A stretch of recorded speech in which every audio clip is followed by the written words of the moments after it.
कई टाइप के safety mechanism लगे रहते हैं। यदि एलिवेटर की रोप टूट गई या फिर एलिवेटर कहीं बीच में फंस गया तो घबराने की बिल्कुल भी जरूरत नहीं है। एलिवेटर की वर्किंग को इस एनिमेशन की हेल्प से समझने की कोशिश करते हैं। लिफ्ट को ही एलिवेटर बोलते हैं और जब हम लिफ्ट में एंटर करते हैं तो हम कुछ ऐसे डिब्बे में एंटर करते हैं। लेकिन यह केब एक फाइनल आउटपुट है जो हमें दिखाई देता है, लेकिन इसके पीछे मास्टरमाइंड मशीन रूम होता है। मशीन रूम बिल्डिंग का जो सबसे टॉप फ्लोर होता है वहां पर सेट रहता है और इस रूम में लिफ्ट का कंट्रोल सिस्टम लगा रहता है। केब से हम जो भी इनपुट देते हैं कि कौन से फ्लोर पर जाना है, यह इनपुट सबसे पहले इस कंट्रोल यूनिट के पास पहुंचता है और कंट्रोल यूनिट लिफ्ट को रोकना, स्टार्ट करना, गेट ओपन एंड क्लोज करना, मोटर को रोकना, ब्रेक लगाना, यह सब इसी यूनिट के अंडर आता है। लिफ्ट को अप डाउन करवाने के लिए एक powerful 3 phase slip ring induction motor लगी रहती है। स्लिप रिंग इंडक्शन मोटर का यूज इसलिए किया जाता है क्योंकि लिफ्ट जब रेस्ट पोजीशन से रनिंग कंडीशन में आती है तो हाई स्टार्टिंग टॉर्क की जरूरत पड़ती है और स्टार्टिंग में हाई टॉर्क डीसी मोटर के अलावा स्लिप रिंग इंडक्शन मोटर से इजीली लिया जा सकता है। मोटर के आगे एक व्हील लगा रहता है जिस पर ब्रेकिंग सिस्टम होता है। लिफ्ट जिस भी फ्लोर पर रुकती है वहां पर यह ब्रेक ऑटोमेटिकली एक्टिवेट होता है और लिफ्ट को रोकता है। ब्रेकिंग सिस्टम में सोलेनॉइड असेंबली होती है। जब सोलेनॉइड सिस्टम में इलेक्ट्रिसिटी नहीं दी जाती है तो ब्रेक पैड कुछ इस तरीके से व्हील पर जबरदस्त फोर्स लगाते हैं और व्हील को पकड़ कर रखते हैं। क्योंकि ब्रेक पैड पर लगी स्प्रिंग का फोर्स आ रहा है और जब लिफ्ट को स्टार्ट करना होता है तो सोलेनॉइड सिस्टम को सप्लाई दी जाती है। तो इसमें एक प्लंजर लगा रहता है कुछ इस टाइप का और इसके दोनों साइड में सोलेनॉइड कोयल लगी रहती है। जैसे ही इन कोयल में सप्लाई मिलती है तो यह इलेक्ट्रोमैग्नेटिक फील्ड जनरेट करेगी और यह कोयल प्लंजर को नीचे की तरफ पुल करेगी, जिससे प्लंजर लीवर आर्म पर फोर्स लगाएगा और स्प्रिंग को कंप्रेस करेगा, जिसकी वजह से ब्रेक पैड व्हील से दूर हो जाएंगे और लिफ्ट चलने लग जाएगी।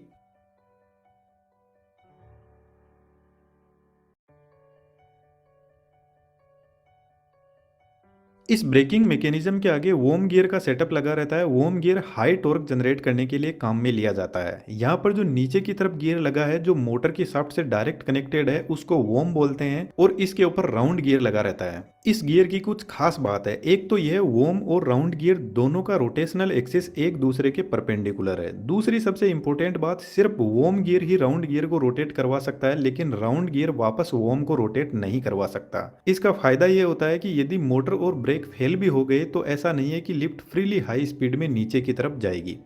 इस राउंड गियर की शाफ्ट से लिफ्ट का सबसे इंपॉर्टेंट पार्ट जुड़ा रहता है जिसको सीव बोलते हैं। इसी पर लिफ्ट के रोप लगे रहते हैं और एक लिफ्ट के लिए मल्टीपल रोप को काम में लिया जा सकता है। यह रोप स्टील के बने होते हैं और इनकी कैपेसिटी कार के मैक्सिमम लोड से 125% ज्यादा होती है। अब यहाँ पर जो रोप का सेटलमेंट है वह बड़ा ही इंटरेस्टिंग है। एलिवेटर में स्टील फ्रेमवर्क को यूज में लिया जाता है जो कुछ इस टाइप का होता है।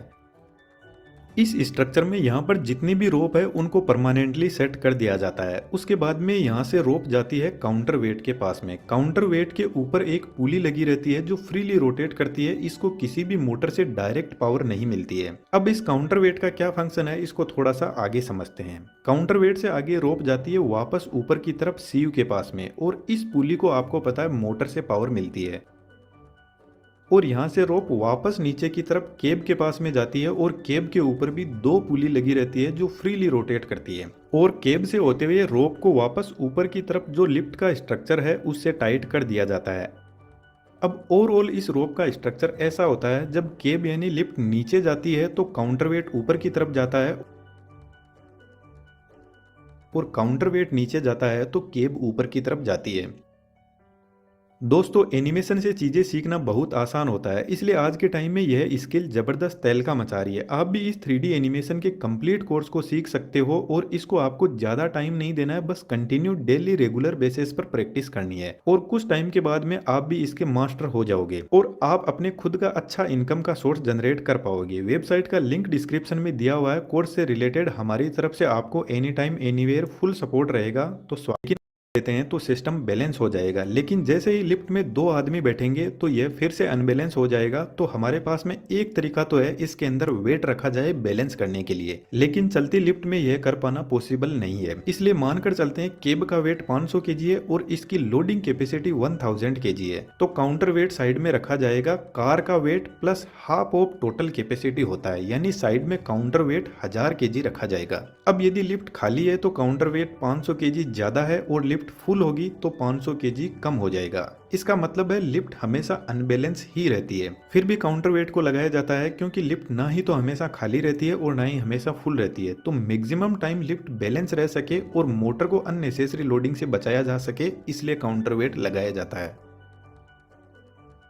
अब केब फ्रीली अप डाउन नहीं करती है। कार के साइड में गाइड रेल लगी रहती है टी शेप की, और कार के ऊपर 3 व्हील लगे रहते हैं जो इस गाइड रेल पर कुछ इस तरीके से चलते हैं, और यह व्हील कार के दोनों साइड में होते हैं। सेम ऐसे व्हील काउंटर वेट के लिए भी लगे रहते हैं गाइड करने के लिए। अब एक वर्स्ट कंडीशन लेकर चलते हैं जिसमें यदि सारे रोप टूट जाएं तो क्या होगा। जनरली ऐसा होता नहीं है, बट हमें इसकी सेफ्टी भी चेक करनी है। जो मशीन रूम होता है उसमें एक अलग व्हील लगा रहता है। यह व्हील सेफ्टी के लिए होता है जिसको गवर्निंग सिस्टम बोलते हैं। यह व्हील लिफ्ट की मोटर ब्रेकिंग सिस्टम इन सब से एकदम अलग होता है। इसको ना कोई इलेक्ट्रिसिटी की जरूरत होती है। यह लिफ्ट का एकदम सेपरेट सिक्योरिटी का सिस्टम होता है। इस व्हील के ऊपर भी एक रोप लगी रहती है जो कार से जुड़ी होती है, और नीचे एक टेंशनाइज व्हील से होते हुए वापस इस गवर्निंग व्हील के पास में पहुंचती है।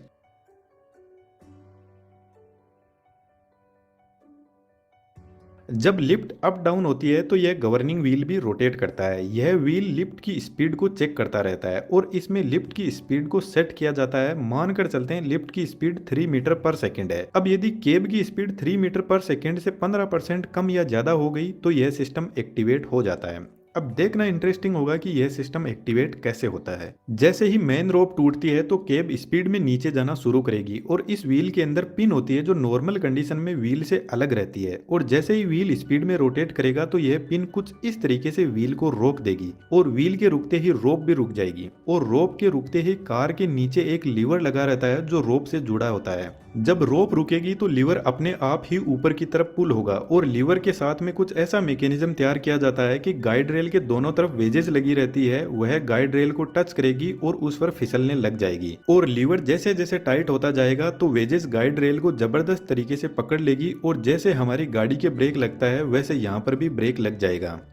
अब मेन रोप के टूटते ही लिफ्ट बहुत नीचे नहीं जाएगी, सिर्फ कुछ ही फीट नीचे की तरफ जाएगी और ब्रेक लग जाएंगे, और लिफ्ट में बैठे हुए लोगों को हल्का सा एक झटका महसूस होगा। मानकर चलते हैं इससे भी खराब कंडीशन, यदि यह ब्रेक भी फेल हो गए तो क्या होगा। जब केब नीचे ग्राउंड से टकराने वाली होती है तो वहां पर हाइड्रोलिक बफर लगे रहते हैं जो एक स्प्रिंग की तरह काम करते हैं, और केब जब नीचे इन स्प्रिंग पर गिरती है तो केब में बैठे हुए लोगों को ऐसा लगता है जैसे खिलाड़ी ने बॉल को कैच किया है। अब यहाँ पर झटका तो लगता है, लेकिन ऐसा भी नहीं है कि आपका बहुत कुछ नुकसान हो जाएगा। बट दोस्तों बहुत ज्यादा क्रिटिकल कंडीशन में ही एलिवेटर फेल हो सकती है, जैसे कोई भूकंप आ गया, क्योंकि इसके कंट्रोल सिस्टम में मोटर की speed, brake system, lift speed और करंट, वोल्टेज, फ्रीक्वेंसी, हर चीज की मॉनिटरिंग की जाती है, तो लिफ्ट के फेल होने के चांस ना के बराबर होते हैं। अब दोस्तों ऐसा 3D एनिमेशन आप भी सीख सकते हो। डिस्क्रिप्शन में वेबसाइट का लिंक दिया हुआ है। यदि आप इंटरेस्टेड हो तो ज्यादा सोचने से कंफ्यूजन होगा, इससे बेटर है उस काम को शुरू कर दिया जाए। अब अपनी जो कंटेंट लाइब्रेरी है उसको हमने बहुत बेहतरीन बनाने की कोशिश की है, और फ्यूचर में